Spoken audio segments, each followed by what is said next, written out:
तिकडे रत्नागिरी जिल्ह्यातही गणेशोत्सवाची धूम पाहायला मिळते। अनेक ठिकाणी पर्यावरणपूरक आरासच्या माध्यमातून सामाजिक संदेश देण्याचा प्रयत्न करण्यात आलाय।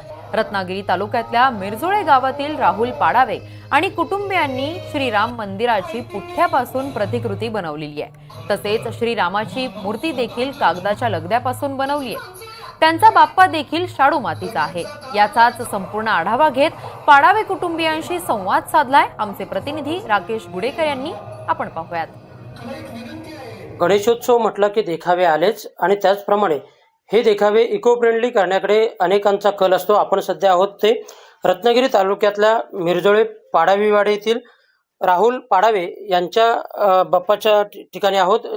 राहुल पाडावे यांच्या घरी बाप्पाचं आगमन झालेलं आहे आणि या ठिकाणी त्यांनी श्रीराम मंदिराची प्रतिकृती बनवलेली आहे आणि ती देखील पूर्णतः पुठ्ठ्यांपासून बनवलेली आहे आणि रामाची जी मूर्ती प्रतिकृती बनवण्यात आलेली आहे ती देखील पूर्णतः कागदी लगद्यापासून त्यांनी बनवलेली आहे आणि यामध्ये कुठेही त्यांनी प्लास्टिकचा वापर केलेला नाही।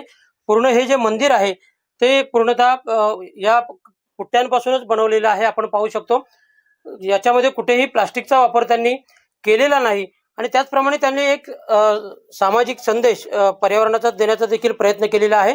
तो चलचित्राच्या माध्यमातून त्यांनी एक संदेश देण्याचा प्रयत्न केलेला आहे। या ठिकाणी आपण पाहू शकतो की चलचित्राच्या माध्यमातून त्यांनी पर्यावरणाला प्लास्टिकचे कसे प्लास्टिकपासून कशी पर्यावरणाला हानी पोचते ते त्यांनी दाखवलेले आहे। प्लास्टिकचे दुष्परिणाम त्यांनी या माध्यमातून समजावून सांगितलेले आहेत। या चलचित्राच्या माध्यमातून एक गाय आहे, त्या गायीचा मृत्यू प्लास्टिक खाल्ल्यामुळे कसा झालेला आहे, त्याचप्रमाणे इथले जे काही मासे आहेत मासे त्यांनी दाखवलेले आहेत। हे मासे अर्थ विनवणी करतात की या प्लास्टिकमुळे आमचा जीव जातोय, एक वेळ आम्हाला कोळ्यांच्या जाळ्यात अडकायला आवडेल मात्र प्लास्टिकच्या भस्मासूरमध्ये अडकायला आवडणार नाही, अशी अर्थ विनवणी इथले मासे करताना दिसत आहेत। आपल्या सोबत पाडावे कुटुंबातीलच श्रीकांत पाडावे आहेत। आपण त्यांच्याकडून जाणून घेणार आहोत काय नेमकं सांगाल, कशी कल्पना सुचली आणि साधारणतः हा देखावा करण्यासाठी किती दिवस लागले? आम्हाला हा देखावा सुरुवात करण्यासाठी दीड ते 2 महिने गेलेत। 2 महिने गेलेले आहेत आणि प्लॅस्टिक मुक्तीसाठी आम्हाला हे जास्त प्रयत्न करतोय आम्ही, कारण आताच्या जगामध्ये प्लॅस्टिकमुळे भरपूर दुष्परिणाम होत आहे। त्याच्यामुळे आम्ही प्लॅस्टिकचा एक सादरीकरण करण्यासाठी आम्ही प्रयत्न केले आहे। ते याच्यामध्ये आपल्याला सर्व सादरीकरण दाखवलेलंच आहे।